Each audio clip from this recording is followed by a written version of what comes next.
सभी वीडियो देखने वाले मेरे दोस्तों का स्वागत है आपके अपने YouTube प्लेटफॉर्म बैक बेंचर्स पाठशाला पर।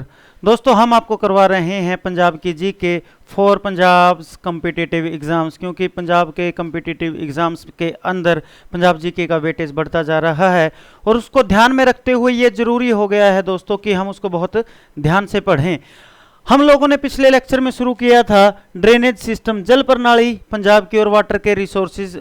हमने आपको बताया था कि हम इसमें पढ़ेंगे डिफरेंट कैनल्स के नाम, डिफरेंट नदियों के नाम, कहाँ से निकलती हैं, सब कुछ। हम इंडस रिवर पढ़ चुके थे, ग्राउंड वाटर के बारे में छोटी छोटी बातें जो इंपॉर्टेंट है वो पढ़ चुके थे। पिछले लेक्चर्स में भी हम काफ़ी कुछ पढ़ चुके हैं। सो स्टार्ट करते हैं आज का लेक्चर। और आज का जो हमारा टॉपिक है वो रहने वाला है सतलुज रिवर पे दोस्तों, सतलुज। तो दोस्तों सतलुज रिवर के बारे में कुछ आप लोगों को बहुत ज़्यादा पता होना चाहिए, क्योंकि ये मोस्ट इम्पोर्टेंट रिवर है दोस्तों। इसको पंजाब की रीढ़ की हड्डी भी कहा जाता है, क्योंकि पंजाब की जो पानी की ज़रूरतें हैं वो बहुत ज़्यादा हद तक निर्भर करती हैं मेरे दोस्तों सतलुज नदी के ऊपर।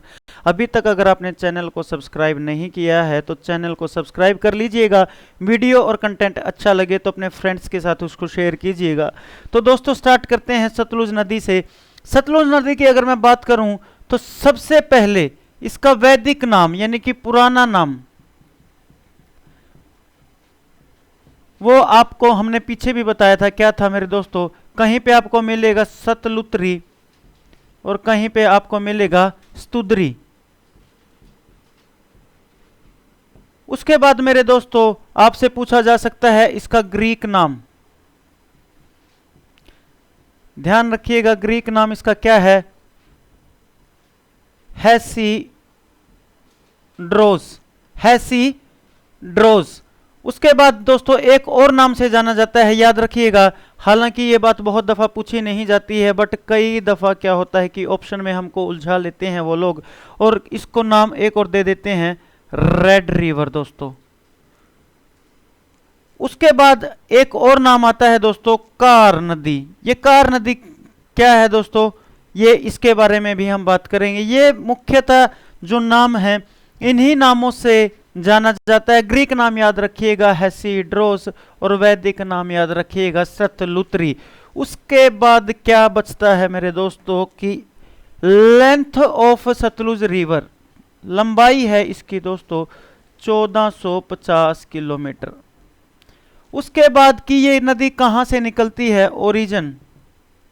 ये नदी निकलती है मेरे दोस्तों, ध्यान रखिएगा, हमने आपको पीछे पढ़ाया था कि इंडस जो रिवर है वो रेमो ग्लेशियर से निकलती है।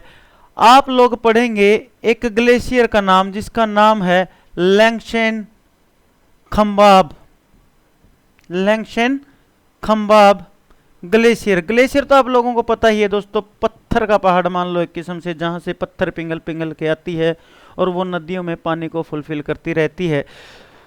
लैंगशेन खंबाब ग्लेशियर है दोस्तों।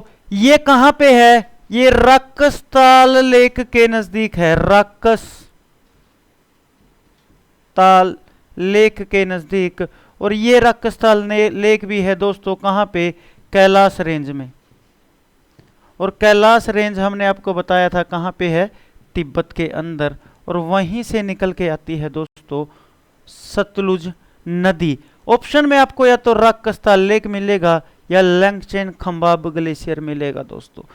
निकलने के बाद क्या हुआ, इसने एंट्री करी कहां पे, इंडिया के अंदर। इंडिया में कहां पे एंटर करती है दोस्तों, ये जो नदी है ये सिपकीला पास है हिमाचल प्रदेश में, सिपकीला पास।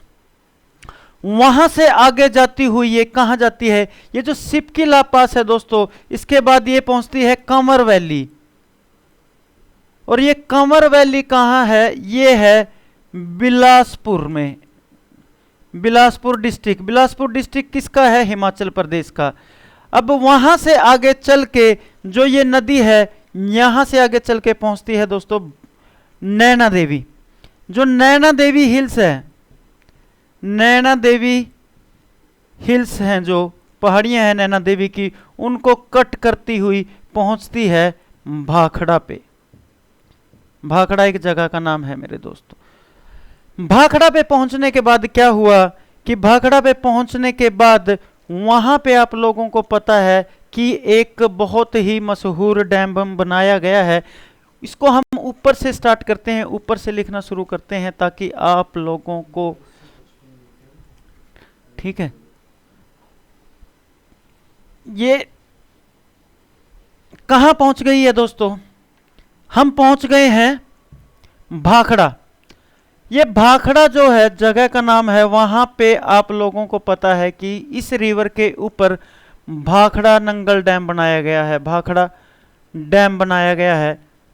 और इस डैम को मेरे दोस्तों आप लोगों को पता है कब बनाया गया था, 22 अक्टूबर 1963 में। उस टाइम पे भारत के प्रधानमंत्री कौन थे, पंडित जवाहरलाल नेहरू।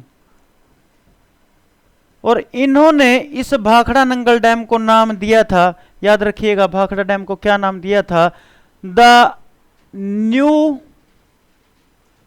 टेम्पल, नया मंदिर, किसका, new temple of resurgent India, Bharat के पुनरुत्थान का नया मंदिर इसको नाम दिया गया था मेरे दोस्तों। उसके बाद एक आपसे पूछा जा सकता है कि क्या आप लोगों को मैंने बताया था कि जो ये नदी है ये निकलती है कहाँ से, कौन से ग्लेशियर से, लेंगचेन खंबाब ग्लेशियर से, और कहाँ, रक्कस्थल लेक के नज़दीक। वहाँ पे जो वो रक्कस्थल लेक जो कैलाश मानसरोवर रेंज है जहाँ की हम बात कर रहे हैं, जहाँ से नदी निकलती है, वहाँ कितनी हाइट से निकलती है, ये निकलती है 4555 किलोमीटर हाइट से, यानी कि एल्टीट्यूड हाइट। ये किसकी है, जहां से सतलुज नदी निकलती है, क्योंकि दोस्तों इतनी ऊंचाई से नदी नीचे आके गिरती है तभी तो उसका पानी इतनी आगे तक फ्लो कर पाता है। उसके बाद आपसे पूछा जाता है कि इसकी डायरेक्शन क्या है, किस डायरेक्शन में ये नदी फ्लो करती है। ध्यान रखिएगा ये डायरेक्शन इसकी भी बिल्कुल ऐसे ही है जैसे हमने पीछे पढ़ा था इंडस रिवर की, यानी कि ये वेस्टर्ली, वेस्ट डायरेक्शन में फ्लो करती है, वेस्ट डायरेक्शन में फ्लो करती है। उसके बाद नेक्स्ट हमें पढ़ना होता है, हम पहुंच चुके थे बिलासपुर डिस्ट्रिक्ट में और भाखड़ा डैम का जो कंस्ट्रक्शन है वो हो चुका था। इसके साथ साथ एक बात आपसे पूछी जाएगी, ध्यान रखिएगा, क्या आपने पढ़ा होगा गोविंद सागर लेक, गोविंद सागर झील के बारे में पढ़ा होगा। यह झील मेरे दोस्तों 1962 में बन गई थी और बनाने वाले कौन थे इसको, हार्वस सोलकम, ठीक है। 1962 में गोविंद सागर झील का निर्माण हो गया था दोस्तों, और 1963 में 22 अक्टूबर 1963 में भाखड़ा नंगल डैम का, इनके बीच में कंफ्यूज मत हो जाइएगा। उसके बाद हम पहुंच चुके हैं भाखड़ा। अब पंजाब में कहां से एंट्री होगी, अब हम पंजाब में करवाएंगे। हम इधर से कर लेते हैं थोड़ा, इधर से, ताकि कंप्लीट हो जाए ये। पंजाब में इसकी ये एंटर कर गई कहां पे, रोपड़ डिस्ट्रिक्ट में, और रोपड़ डिस्ट्रिक्ट में भी कहां पे, नंगल में, ठीक है। अब नंगल में एंटर करने के बाद आप लोगों को पता है कि नंगल में भाखड़ा नंगल डैम, उसको इसीलिए ही बोला जाता है, ठीक है। अब जब ये यहां पे एंटर कर गई उसके बाद वो यहां से रोपड़ डिस्ट्रिक्ट से लगभग 160 किलोमीटर चलने के बाद, 160 किलोमीटर चलने के बाद वेस्ट डायरेक्शन में क्या होता है, ये जो नदी है ये मिल जाती है ब्यास में, ब्यास और सतलुज वहां पे जाके मिल जाते हैं, यानी कि मैदानी इलाकों में ब्यास और सतलुज मिल जाते हैं। और कहां पे मिलते हैं दोस्तों, उस जगह का नाम है हरि के पतन। और ये हरि के पतन दोस्तों ध्यान रखिएगा रामसर वेटलैंड साइट भी है। ये रामसर वेटलैंड साइट क्या होती हैं, इनके बारे में हम अलग से पढ़ेंगे दोस्तों कि क्या होती हैं रामसर वेटलैंड साइट्स। कुछ संरक्षण के लिए बनाई गई जो ये साइट्स हैं उनको हम रामसर वेटलैंड साइट, ये इंटरनेशनली इनको मान्यता दी जाती है। अब हरि के पतन कौन से डिस्ट्रिक्ट में पड़ता है, हरि के पतन ये पड़ता है तरन तारण डिस्ट्रिक्ट में। अब तरन तारण डिस्ट्रिक्ट यहां से जाने के बाद सतलुज नदी कहां पे पहुंचती है, उसकी डायरेक्शन बदल जाती है यहां से दोस्तों, और डायरेक्शन बदलने के बाद उसकी डायरेक्शन हो जाती है साउथ वेस्ट। साउथ वेस्ट यानी कि वो ऐसे आ जाती है दोस्तों और एंट्री कर जाती है पाकिस्तान में। पाकिस्तान में एंट्री करने के बाद क्या होगा, एक जगह आएगी मेरी दोस्तों पाकिस्तान में, उच्च शरीफ। उच्च शरीफ एक जगह का नाम है, वहां पे ये सतलुज नदी क्या करेगी, वहां पे सतलुज और चनाब आपस में मिल जाती हैं, यानी कि मैं कह सकता हूं कि चनाब वहां पे आके सतलुज में मिल जाती है उच्च शरीफ में। और ये उच्च शरीफ कहां पे है, ये उच्च शरीफ है दोस्तों भावलपुर, एक जगह है पाकिस्तान में भावलपुर, उसके पास नियर भावलपुर। और ये वही भावलपुर है मेरे दोस्तों जिसके आगे सतलुज का नाम क्या मशहूर हो जाता है, कारा, क्योंकि सतलुज में ऑलरेडी इतनी नदियों का पानी मिल चुका होता है, पीछे ब्यास का पानी लेके आ चुकी होती है, और यहाँ पे चनाब का पानी, और चनाब तो ऑलरेडी आप लोगों को पता है किसका पानी चनाब में ऑलरेडी होता है, जेहलम और रावी का। क्योंकि आप लोगों ने एक चीज पढ़ी होगी कि चनाब प्लस जेहलम प्लस रावी, इन तीनों को हम क्या बोलते थे, त्रिअंब। त्रि मतलब तीन, अंब मतलब पानी, तीन पानियों का समूह त्रिअंब।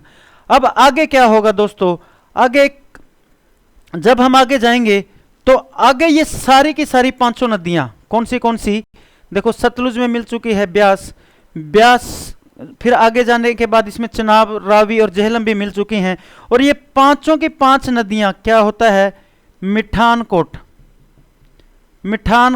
पाकिस्तान में क्या होता है, मिल के कहां पे एंटर कर जाती हैं, वहां पे बनाती हैं ये पंजनाद, पांचों नदियों का समूह। और उसके बाद ये मिल जाती हैं इंडस में, और इंडस में मिलने के बाद आपको पता है इंडस रिवर कहां पे गिरती है, वो गिरती है अरेबियन सी में, ये हम आपको पिछले वीडियो में पढ़ा चुके हैं। उसके बाद दोस्तों सतलुज को आप बहुत ही ध्यान से पढ़िएगा, क्योंकि बहुत ज़्यादा क्वेश्चन सतलुज से पूछे जाते हैं, क्योंकि मोस्ट इंपॉर्टेंट रिवर है ये फॉर पंजाब। उसके बाद आपसे पूछा जाता है दोस्तों इसकी ट्रिब्यूटरीज, यानी कि इसकी सहायक नदियों के नाम पूछा जाता है दोस्तों सतलुज की, ध्यान रखिएगा। एक होता है right bank tributary. Right bank tributary इसका मतलब ये होता है दोस्तों, मान लो ये रिवर है, ये ऐसे फ्लो कर रही है, सतलुज रिवर ऐसे फ्लो कर रही है, और इसमें ऊपर से कौन सी नदियां आके मिलती हैं, एक है दोस्तों ब्यास, और ऊपर से और कौन सी नदी आके मिलती है, एक नदी का नाम और है स्पीति। हालांकि वो नदी आगे है, नाम आगे पीछे हो गया, कोई बात नहीं। उसके बाद नीचे से कौन सी नदी आके मिलती है दोस्तों, ध्यान रखिएगा, कौन सी, ठीक है, बसपा पार्टी का नाम याद है ना, और एक तिरंग। ये नदियां, ये है लेफ्ट बैंक ट्रिब्यूटरी मेरे दोस्तों, जो नीचे से आके मिलती हैं, और ये है राइट बैंक ट्रिब्यूटरी मेरे दोस्तों, ठीक है, ध्यान रखिएगा इनके नाम। उसके बाद आपसे पूछा जाएगा क्या,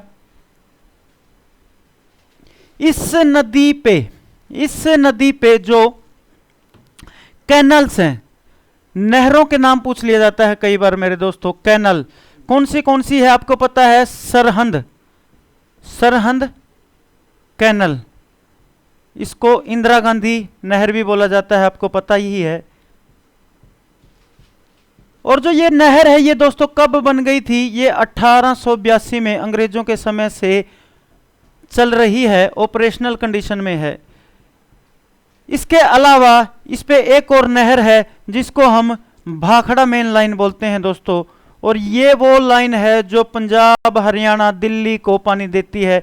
हालांकि चंडीगढ़ को भी पानी यहाँ से मिलता है पीने का, और दिल्ली में भी इसका पानी जाता है। उसके बाद एक नहर है दोस्तों राजस्थान नहर, वो भी यहीं से सतलुज नदी से ही निकलती है। उसके बाद आपसे पूछा जाएगा कि इस पे जो प्रोजेक्ट लगे हुए हैं, प्रोजेक्ट का मतलब कौन से हाइडल पावर प्रोजेक्ट लगे हुए हैं। हाइडल पावर यानी कि बिजली के लिए, फिर सिंचाई के लिए जब हम डैम वगैरह बना देते हैं उनको प्रोजेक्ट बोलते हैं। जिस डैम से कई सारे काम लिए जाते हैं, मान लो कि जैसे सिंचाई का काम, बिजली पैदा करने का काम, पीने के पानी का काम, और बहुत सारे और काम हो सकते हैं दोस्तों, फ्लड से बचाने का काम। उन डैम्स को बोला जाता है, उन प्रोजेक्ट्स को बोला जाता है मल्टीपर्पज प्रोजेक्ट। अब जो ये भाखड़ा नंगल डैम है, भाखड़ा नंगल डैम है दोस्तों, ये कहां पे बना हुआ है? सतलुज नदी पे, भाखड़ा डैम। इसके बाद एक डैम और बना हुआ है, वो है नाथपा झाकरी। नाथपा झाकरी, याद रखना, एक औरत नाथपा के झाकरी उठा के भाखड़ा डैम पे चली गई और उसको क्या मिला आगे? एक नाम और बच जाता है, कंचम वांगतू, कंचम वांगतू डैम। ये 3 डैम इंपॉर्टेंट है दोस्तों, याद रखिएगा। इसके साथ एक छोटी सी जानकारी आपको मैं और ऐड कर देता हूं, वो क्या कि जो भाखड़ा नंगल डैम है, जो ये डैम है दोस्तों, ये जो डैम है, ये है second highest dam, second highest dam. और फर्स्ट हाईएस्ट डैम कौन सा है? इसको मैं अलग से ही लिख देता हूं ताकि आप कंफ्यूज ना हो, इसको अलग से लिख देते हैं। और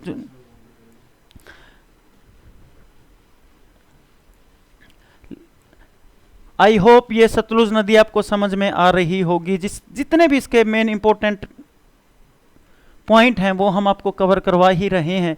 बाकी जियोग्राफी में तो इनको डिटेल से हमें पढ़ना ही होता है। इसके बाद हम पढ़ रहे हैं दोस्तों, देखो सबसे ऐसा आएगा क्वेश्चन कि largest, sorry, highest dam, highest dam of India, उसका नाम है दोस्तों, आप याद रखिएगा, टिहरी डैम। कौन सी नदी पे बना हुआ है? कमेंट में मेंशन करके बताइएगा। टिहरी डैम है ये, टिहरी, टिहरी डैम। और इसकी हाइट है मेरे दोस्तों 260 मीटर। फिर है आपके पास सेकंड हाईएस्ट डैम, और वो है हमारा भाखड़ा नंगल डैम, और इसकी हाइट है दोस्तों 226 मीटर। ठीक है, इसके साथ साथ आपको कंफ्यूज किया जाएगा, वो क्या कि इंडियाज हाईएस्ट, इंडिया का हाईएस्ट ग्रेविटी डैम।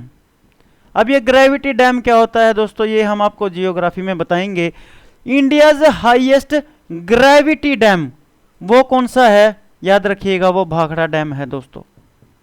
वैसे सेकंड है Bhakra dam, but gravity dam ये डैम की एक किस्म होती है जिसके बारे में हम पढ़ेंगे, उसका नाम आपको भाखड़ा डैम देना है। उसके बाद आपसे पूछा जाता है कि लॉन्गेस्ट डैम, वो तो आप लोगों को पता ही है, बचपन से पढ़ते हुए आ रहे हैं, हीराकुंड डैम। ये दोस्तों 4.8 किलोमीटर लंबा है, और कहां पे है ये? उड़ीसा में। और कौन सी नदी पे बना हुआ है मेरे दोस्तों? महानदी पे। आप लोगों को एक बात और पता होनी चाहिए, जब हम सतलुज नदी पढ़ रहे हैं, सतलुज नदी जो है वो पाकिस्तान के साथ क्या बनाती है? इंडिया का बॉर्डर बनाती है, पंजाब का भी बॉर्डर बनाती है। कितना? लगभग 120 किलोमीटर का। वो भी कौन से डिस्ट्रिक्ट के साथ मिलकर? फिरोजपुर और फाजिल्का। सतलुज नदी देखो बॉर्डर बनाती है किसके साथ? पाकिस्तान के साथ, फिरोजपुर और फाजिल्का डिस्ट्रिक्ट में लगभग 120 किलोमीटर का। ये सतलुज के बारे में छोटी छोटी जानकारी है दोस्तों। उसके बाद जो छोटी सी जानकारी हम आपको और देना चाहेंगे, जो आपसे पूछ लिया जाता है, कई दफा देखा गया है कि जब हम कोई सेंट्रल कॉम्पिटिटिव एग्जाम के पेपर देते हैं, यूपीएससी वगैरह के एग्जाम देते हैं, तो उनमें पूछा जाता है कि कौन से शहर इस नदी पे बसे हुए हैं। अगर मैं बात करता हूं सतलुज नदी के किनारे पे, हिमाचल प्रदेश के कुछ शहर हैं दोस्तों, याद रखना। पहला तो हमने पढ़ा था जहां पे सिपकिला पास था, बिलासपुर। उसके बाद रामपुर दोस्तों, रामपुर। उसके बाद है कुम्हारसेन दोस्तों, और उसके बाद है दोस्तों तरंडा, तरंडा। और उसके बाद है दोस्तों कल्पा। उसके बाद है नाम गया। ये हिमाचल प्रदेश के कुछ शहर हैं दोस्तों, बिलासपुर, रामपुर, कुम्हारसेन, तारंडा, कल्पा, नामगया। उसके बाद आपसे पूछा जाता है कि पंजाब के कौन से शहर, और पंजाब का आपको पहला तो पता ही है दोस्तों, रोपड़, ठीक है। उसके बाद फिलौर, ठीक है। उसके बाद जहां पे सतलुज नदी मिल जाती है, हरिके और फिरोजपुर, मुख्यतः इन्हीं के नाम पूछे जाते हैं।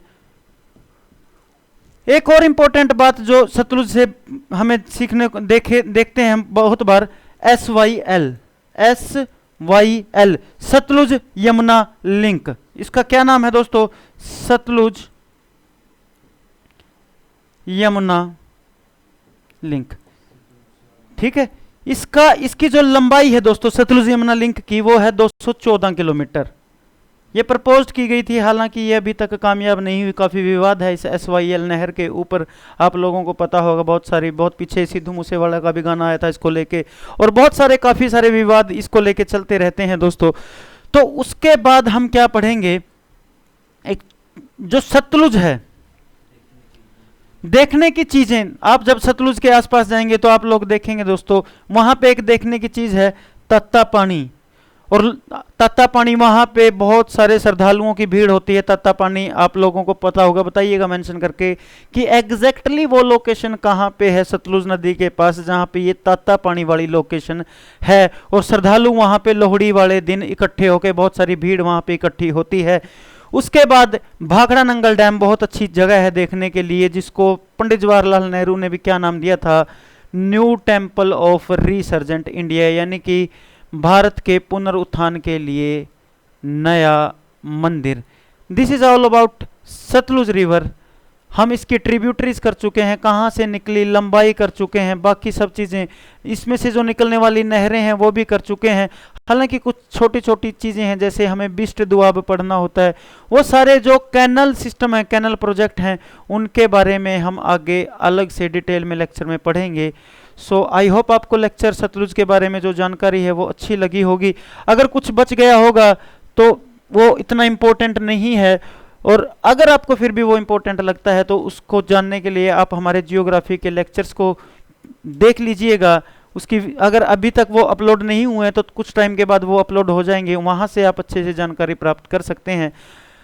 सो मिलते हैं नेक्स्ट वीडियो में, तब तक के लिए शुक्रिया, थैंक यू, जय हिंद।